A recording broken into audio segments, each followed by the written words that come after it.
जय हिंद दोस्तों, मैं सेबी पंजीकृत सलाहकार नहीं हूं। यह वीडियो केवल शैक्षिक और सूचनात्मक उद्देश्य के लिए बनाई गई है। बायबैक, जैसा कि आप लोगों को मैं बताया हूं, अभी 6 बायबैक घोषित हो चुके हैं और 4 बायबैक घोषित होने वाले हैं, जिसमें से एक तो आज ही घोषित होने वाला है, कल घोषित होने वाला है। अब देखिए, बायबैक, अभी बात करेंगे बजाज ऑटो के बारे में। घोषित तो हो चुका है, लेकिन कई सारे क्वेश्चन हैं आप लोगों के कि क्या इसमें एक शेयर की स्ट्रेटजी काम करेगी कि नहीं, और स्ट्रेटजी होती क्या है। ये मतलब एक शेयर स्ट्रेटजी जिसको कहते हैं हम लोग, वो क्या होती है। तो है तो बहुत सिंपल सा, लेकिन नए लोगों को वो चीज़ समझ में नहीं आती है, ठीक है ना। या फिर समझ में आती भी है तो उनका मतलब कन्फ्यूजन रहता है, वो क्लियर नहीं हो पाते हैं कि जो मैं सोच रहा हूँ सही सोच रहा हूँ या गलत सोच रहा हूँ। तो उसका कैलकुलेशन के माध्यम से थोड़ा सा हम लोग देखने की कोशिश करेंगे और मैं समझाने की कोशिश करूँगा। हालांकि इसका आंसर तो मैं जब अनाउंस हुआ था इसका बायबैक उसी दिन दे दिया था कि ये स्ट्रेटजी बिल्कुल काम करती है, और वो एक्सप्लेन भी वहाँ पे कर दिया था 10 सेकेंड में ही। लेकिन देखिए, आप लोगों में से बहुत सारे लोग कमेंट करते हो, मैं जानता हूँ कि सभी लोग एक समान नहीं होते हैं, बहुत सारे लोग पुराने भी होते हैं, उनको समझ में आ जाता है एक शब्द बोलने पे ही। लेकिन कुछ लोग नए लोग होते हैं, उनको थोड़ा सा प्रैक्टिकल अच्छे से समझाना पड़ता है, तो वीडियो थोड़ी सी बड़ी बन जाती है। तो लोग कमेंट करते हैं कि 1 मिनट का वीडियो 5 मिनट में बना रहे हो, 1 मिनट का वीडियो 10 मिनट में बना रहे हो। वो ज़रूरी है, क्योंकि आप बहुत दिन से शेयर मार्केट में काम कर रहे हो। आपके लिए जो मैं ना बोलूँ वो भी आप समझ जाओगे, लेकिन कुछ लोग हैं जो बोलने के बावजूद भी कुछ चीज़ें नहीं समझ पाते हैं। नहीं तो आप कमेंट करिए कि पहले ही दिन बोला था कि नहीं, कि इसमें एक शेयर की स्ट्रेटजी बिल्कुल परफेक्ट काम करेगी, और बताया भी था लॉजिक कैसे। सिंपल सा लॉजिक है। सबसे पहले, ये कोई भी शेयर अगर 10,000 रुपये पे ट्रेड कर रहा है और वो कंपनी 12,000 मतलब रुपए पे बायबैक करने वाली है। हालांकि उस दिन पता नहीं था कि 12,000 पे बायबैक करेगी, मेरा अनुमान था कि 12,000 पे बायबैक करेगी, क्योंकि 20% का प्रीमियम आता ही आता है। तो यहाँ पे सिंपल सा है कि कोई भी 10 रुपये का एक शेयर खरीदेगा बंदा, और कंपनी उसको 12,000 रुपये में खरीद लेगी, तो 2,000 रुपया का उसको सीधा सीधा यहाँ पे प्रीमियम मिल जाएगा बायबैक में। ये एक शेयर की स्ट्रेटजी होती है, सिंपल सा। अब इसको हम लोग स्ट्रेटजी क्यों बोलते हैं, क्योंकि देखिए, ये हर शेयर में कार्य नहीं करती है, या फिर हर शेयर में प्रॉफिटेबल नहीं होती है, या फिर कह लीजिए कि ठीक नहीं होती है। अब इसी को हम लोग थोड़ा सा विप्रो के केस में देख लेते हैं। विप्रो का भी प्राइस जो है 200 रुपया ट्रेड कर रहा है, राउंड फिगर मान लेते हैं, और 250 रुपये पे कंपनी जो है बायबैक कर रही है। इसमें एक शेयर की स्ट्रेटजी बिल्कुल काम नहीं करेगी। अब ऐसा नहीं है कि नहीं, आप एक शेयर खरीदोगे 200 रुपये वाला, तो 250 रुपये में कंपनी आपका बायबैक नहीं लेगी, वो भी लेगी, लेकिन मिलेगा कितना, 50 रुपया, क्योंकि 200 पे खरीदोगे, 250 पे दोगे कंपनी बायबैक। 50 रुपये के लिए एक शेयर स्ट्रेटजी कभी भी वर्क नहीं करती है। ब्रोकरेज चार्ज जैसे वैसे सब लग जाएगा, अब पता ही नहीं चलता है कि कितना मिला, ठीक है ना।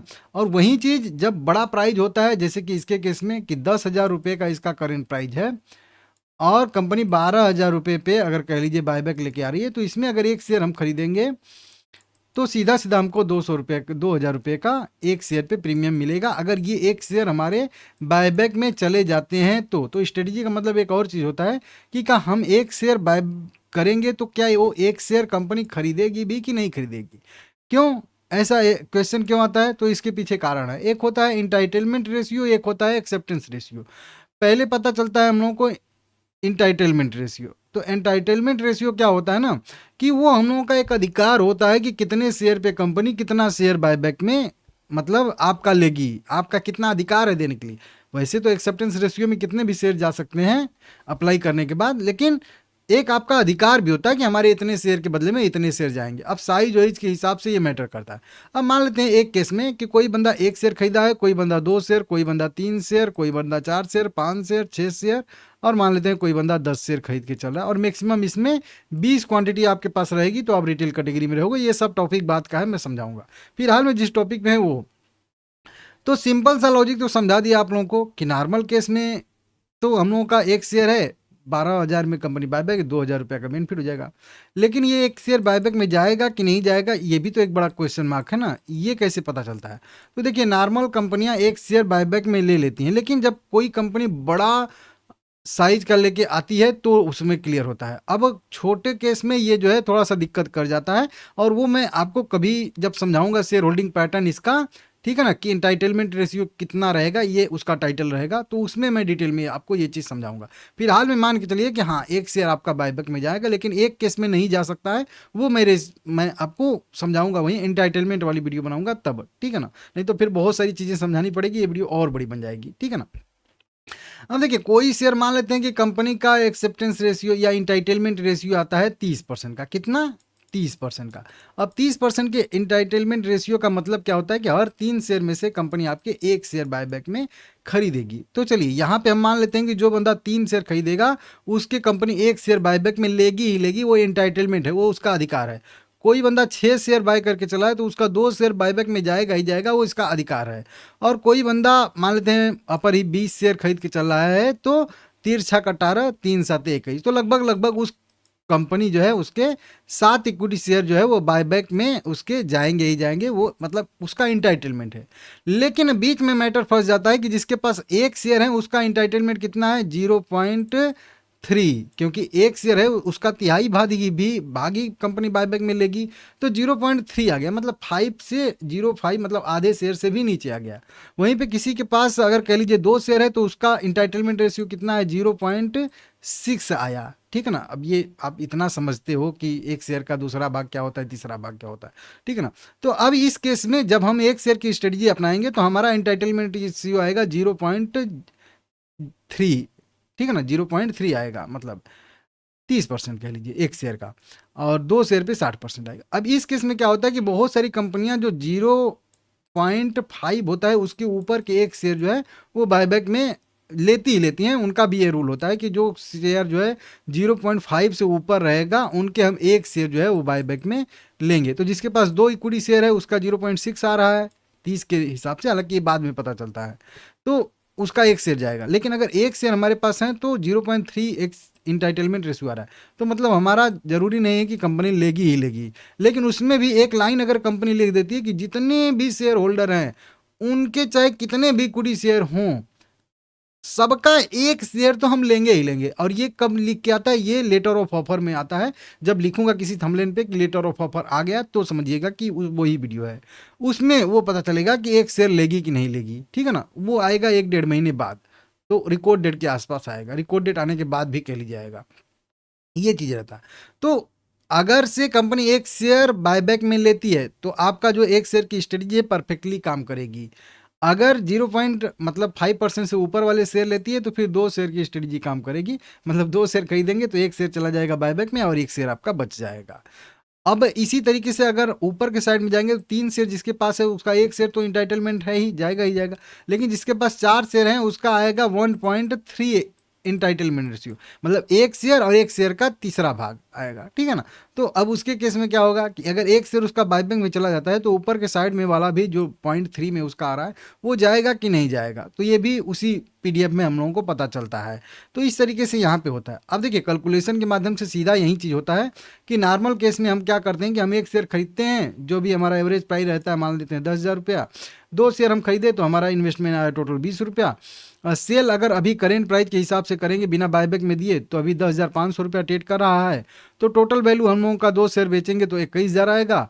हमारा टोटल कॉस्ट जो था वो 20,000 रुपया लगा था, हर शेयर पे 500 रुपया हमको बेनिफिट हो रहा है, तो लगभग दोनों शेयर में हमको 1,000 रुपये का बेनिफिट हो रहा है।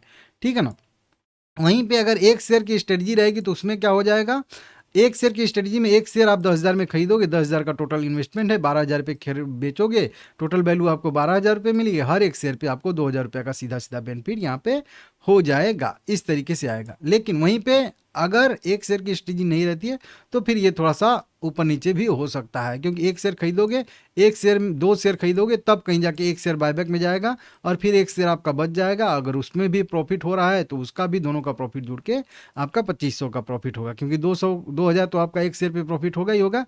बाकी 1 शेयर जो आपका बच जाएगा उसका भी अगर करेंट प्राइस 10,500 ट्रेड करा तो 500 से भी बेनिफिट हो गया। तो इस तरीके से 2,500 का यहाँ पे बेनिफिट देखने के लिए हम लोग को मिलता है। देखिए लॉजिक के हिसाब से पिछली बार जब इसका बायबैक आया था, उसको मैं दिखा दूं यहाँ पे, हाँ यहाँ पे देखिए पिछली बार भी कंपनी ने इसी तरीके से यहाँ पे बायबैक लेके आई थी। ठीक है ना, यहाँ पे और ये 4,000 करोड़ रुपए के आसपास का बायबैक था। उस समय प्राइस जो कंपनी ने तय किया था वो 10,000 रुपये का तय किया था, और उस समय कंपनी का करेंट जो प्राइस था, बहुत सारे लोग जो पुराने होंगे उनको पता है कि 7,000 था। अब ये मैं उस दिन अप्लाई करके भी स्ट्रेटजी देखा था और सबको जो है, इसमें नहीं मैं बहुत सारा कर चुका हूँ, तो 1 शेयर स्ट्रेटजी इसमें परफेक्ट काम की थी उस समय। क्यों? क्योंकि देखिए सबको मैं बताया भी था इसी तरीके से वीडियो बना के, जैसे अभी बता रहा हूँ कि एक शेयर की स्ट्रेटजी काम करेगी इसमें। 7,000 रुपये पे लोगों ने शेयर खरीदा था, कोई 730, 7,300 रुपये, 7,500 रुपये, 7,200 रुपये, इस तरीके से सभी लोगों ने खरीदा था। मतलब 7, 7.5 के बीच में ही सभी लोगों ने खरीदा था। तो जिसने 7 पे खरीदा था उनका हर एक शेयर, एक ही शेयर मतलब खरीदे थे, तो एक शेयर एक 10,000 रुपये पे उनका गया था, तो 3,000 का उनको प्रीमियम यहाँ पे मिला था। जिन्होंने 7,500 पे खरीदा था तो उनका भी 10,000 पे एक शेयर गया था, तो उनको 2,500 मिला था। जिन्होंने 7,200 पे खरीदा था उनको भी गया था और 2,700 का प्रीमियम उनको मिला था। तो ये बायबैक का एक शेयर का स्ट्रेटजी होता है, ये बड़े प्राइज वाले में बहुत परफेक्टली काम करता है, बशर्ते कंपनी आपका एक शेयर वो बायबैक करे। ठीक है ना, ये कंपनी के ऊपर है। और ये एक ही केस में गड़बड़ाता है जब number of share holder total number of equity share के ऊपर चले जाते हैं, जो कि रेयर केस में नहीं जाते हैं। इसको मैं समझाऊं तो जैसे यहाँ पे जो यहाँ पे इकाई दहाई सैकड़ा हज़ार 10,000 लाख 46,94,000 इक्विटी शेयर जो कंपनी बायबैक कर रही है ना, इसमें से 15% ही हम लोगों का हिस्सा होता है। ठीक है ना, 15% हमारे हक में आता है। अगर इसका मैं 15% निकालूं तो मान के चलिए 47 लाख हो गया, तो 4.5 लाख हो गया 10%, और 10 लाख के आसपास आएगा हम लोगों का। ठीक है ना, तो अगर मान के चलिए कि 46,000 का 4 लाख हो गया और फिर 2 लाख, तो मतलब वहीं कह लीजिए कि 6-7 लाख के आसपास इक्विटी शेयर हमारे आएंगे हक में। कितना? 7 लाख मान के चलिए राउंड फिगर में। ठीक है ना, अब 7 lakh equity share retail category में आएंगे, जो 15% हम लोगों के रिजर्व होता है। अब number of total shareholder ही 8 लाख हो गए, तो सबका एक इक्विटी शेयर कैसे बायबैक में करेगी? नहीं कर पाएगी ना। ये बस थोड़ा सा मैटर होता है, उसको हम लोग देख लेते हैं, वो वेरीफाई कर लेंगे तो वो भी समझ में आ जाएगा। बाकी फिलहाल के इस वीडियो में इतना ही है। कैसी वीडियो लगी है, आगे भी इसी तरीके से डिटेल एनालिसिस करूंगा, हर एक टॉपिक को अलग अलग समझेंगे। आप वीडियो को लाइक करके चैनल को सब्सक्राइब कर लीजिएगा। फिलहाल में थोड़ा सा शेयर में गिरावट आ रही है, बढ़िया है और अच्छा। ठीक है ना, देख लीजिएगा।